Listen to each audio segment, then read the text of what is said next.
Yo, what up, Wolfpack? That's the Blind Wolf, and we back at it again.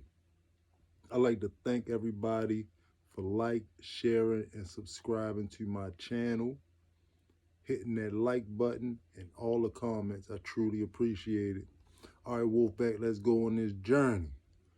Okay, now this particular story, I'm gonna tell y'all about a mass exodus. Mass exodus. Um, there was a building in the middle of the penitentiary yard called A building.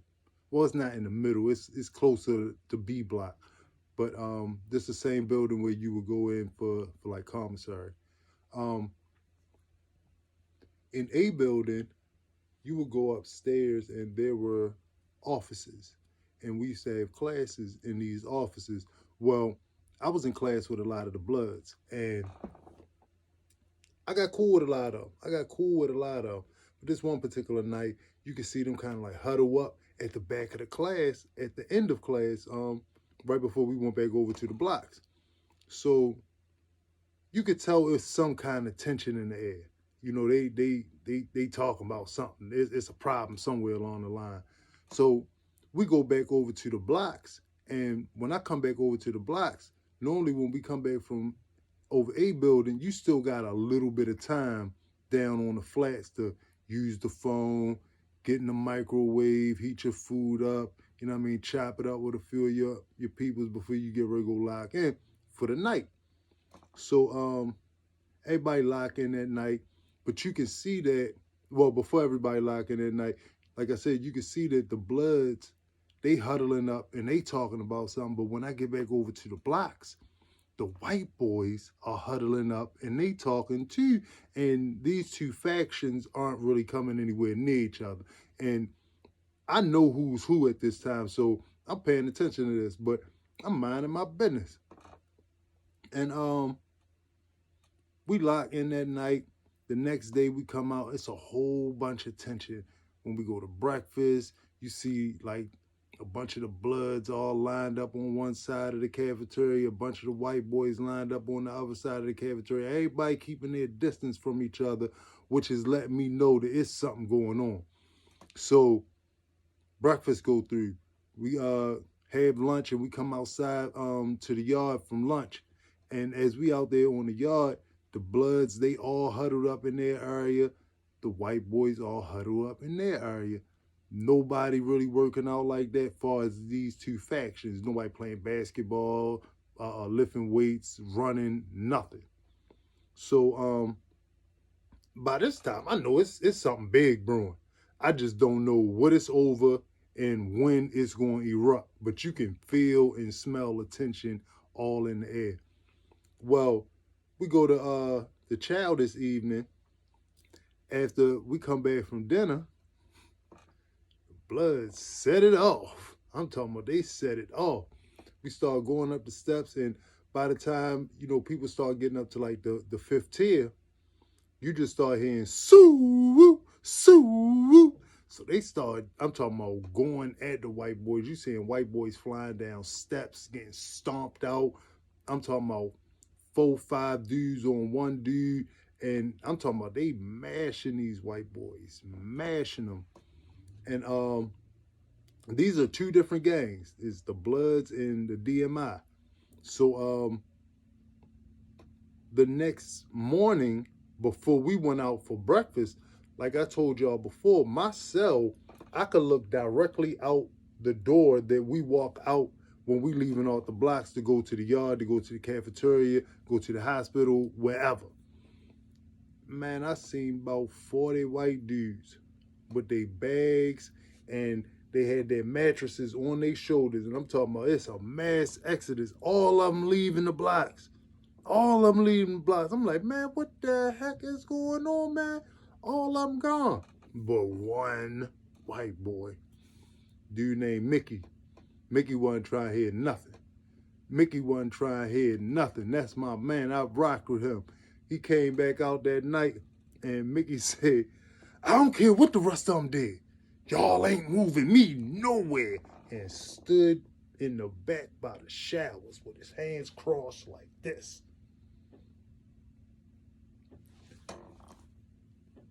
evidently Mickey wasn't a part of the original problem anyway. Now I ain't gonna say that the Bloods chumped out and didn't do nothing to him, but they kind of respected Mickey's gangster for standing up for himself, because after he seen that his so-called homeboys would just up and leave, he still stood his ground. He wasn't trying to hear none of that stuff, and he never left the blocks. I never seen him go nowhere, and yeah, my man Mickey was all right. He didn't show no fear whatsoever to the situation, because one, I never known him to be one of the ones to get high. And you gotta think, a lot of these gang dudes, they getting a sack up in there. They making it happen. They shaking the bacon, making moves. Whereas though a lot of the white boys, they the ones that's getting high. They buying all of the drugs. And the DMI is a white boy gang. And I ain't saying all of them getting high, but a lot of them was getting high. And a lot of them was, building up debts and wasn't paying these debts, and thinking that just because they're part of this gang, they gonna have some sort of pass of doing people wrong. Well, that wasn't happening. That wasn't happening. Because whatever was going on, it definitely had to been over some money, because they made sure all of them was gonna pay. And like I said, my man Mickey, he ain't go nowhere. And actually, he kind of got cool with a lot of the other dudes that was running his homeboys off, because they respected the fact that even though he got into the fight, he got bumps and bruises as well, he didn't fold. He didn't back down. He didn't say, you know what, I'm going to go ahead and check in with the rest of them. His pride, his manhood,